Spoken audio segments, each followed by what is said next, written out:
안녕하십니까. 세상 읽어주는 남자 이상훈입니다. 오늘은 TSMC와 퀄컴의 관계를 따져보는 시간을 갖겠습니다. 이 최근 디지타임스에 이 TSMC와 퀄컴이 고급 5G 칩의 대량 주문 제작에 합의했다는 식의 기사가 났습니다.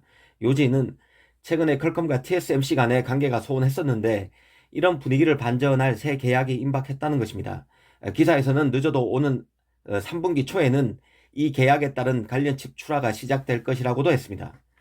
그러면서 이 계약으로 퀄컴이 칩 제작에 숨통이 트일 수 있을 것이라고 평가했습니다. 현재 퀄컴의 일부 칩 리드 타임이 무려 30주 이상으로 늘어난 상황인데 올 하반기에 이런 상황에 변화가 나타날 수 있다는 논평을 달았습니다. 어떤 기사의 사실 여부를 확인할 때 이 판단의 근거로 삼을 만한 게 있습니다. 두루뭉술이할수록 팩트가 아닐 확률이 높다는 점입니다. 역으로 보면 구체적일수록 사실일 가능성이 큽니다. 일단 요즘 분위기를 보면 이 퀄컴은 TSMC 입장에서는 나쁜 손가락이 되고 있습니다. 최근 퀄컴은 모바일 AP 가운데 가장 난이도가 높은 고성능 칩인 스냅드래곤 8 시리즈를 잇따라 삼성에 맡기고 있습니다. 가령 삼성은 퀄컴의 스냅드래곤 888을 전량 수주했고 이 칩의 후속 모델인 스냅드래곤 8450도 삼성 파운드리가 계속 맡을 것이라는 소식이 미국 매체 퍼드질라에서 나왔습니다. 이뿐만 아닙니다. 차기 5G 모뎀 칩이라는 스냅드래곤 X62와 X65도 이 삼성의 4나노 공정으로 따냈습니다. 이 때문에 충격을 받은 때문인지 TSMC가 4나노 양산 시기를 올해 4분기로 앞당길 것 같다는 기사가 디지타임스로부터 나오기도 했습니다. 이런 최근 퀄컴 칩 수주 상황을 복귀해 보면 MMO하고 둘이 뭉술이한 TSMC 퀄컴 칩 수주 소식이 왜 이 시점에 나왔을까 짐작할 수 있습니다. 디지타임스가 총대를 메고 TSMC를 측면 지원하는 분위기입니다. 이 사실 디지타임스는 그간 삼성 수율을 계속 문제 삼는 기사를 양산해 왔습니다. 특히 퀄컴 칩 수주와 관련해서도 수율 이슈를 끈질기게 물고 늘어진 게 바로 대만 IT 언론의 대표격인 디지타임스인데요.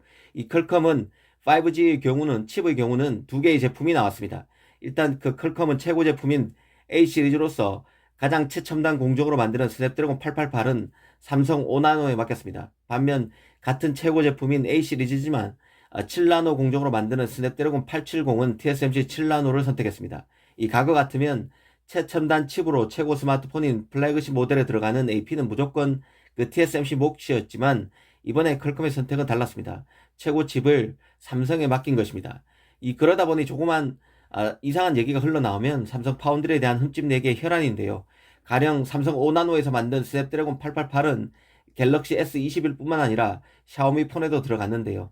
그런데 일부 샤오미 폰, 갤럭시 폰 사용자들이 발열 문제를 제기하자 마치 스냅드래곤 888이 그 원인인 것처럼 몰아갔습니다. 이번에 최초로 탑재된 ARM의 고성능 아키텍처 코어텍스 X1이 이전부터 전력 소모율이 높아 문제가 있었는데 이게 문제라는 것으로 몰았는데요. 하지만 삼성 실적 발표로 드러났지만 갤럭시 S21 덕분에 삼성 스마트폰 사업부는 1분기에 영업이익으로 4조 5천억 원 이상 벌었을 것으로 추정됩니다. 한마디로 대성공을 거뒀습니다. 마치 퀄컴이 스냅드래곤 888을 삼성에서 TSMC로 옮길 것처럼 디지타임스는 바람을 잡았지만 퀄컴은 최근 들어 더 삼성에 칩을 몰아주고 있습니다. 이전에도 누차 말했다시피 퀄컴의 AP를 삼성 스마트폰인 갤럭시에 탑재하는 점을 지렛대로 삼성이 퀄컴 칩을 수주하는데 활용할 수 있는 장점이 작용하고 있다고 봅니다. 지금 나오는 소식을 종합해보면 이 삼성이 TSMC를 제치고 퀄컴의 다음 모뎀 칩과 모바일 AP를 모두 다 맡을 가능성이 큽니다. 놀라운 성과인데요. 재미있는 것은 퀄컴은 삼성, 애플은 TSMC라는 구도가 좀 더 명확해지고 있다는 점입니다. 이 퀄컴의 경우 모뎀 칩도 3, 4년 후면 이 퀄컴으로부터 독립해서 자체적으로 만들게 됩니다. 이 칩도 지금 현재로서는 TSMC가 맡을 가능성이 더 높다고 보는 것이죠. 이런 배경을 알고 퀄컴 수주전을 보면 더 흥미롭습니다. 최근 나온 G타임스의 퀄컴 칩의 TSMC 수주권은 사실일 가능성이 아니라고 저는 보고 있습니다. 앞으로 TSMC가 퀄컴의 칩 물량을 가져가는지 지켜보는 것도 재밌을 것 같습니다. 감사합니다.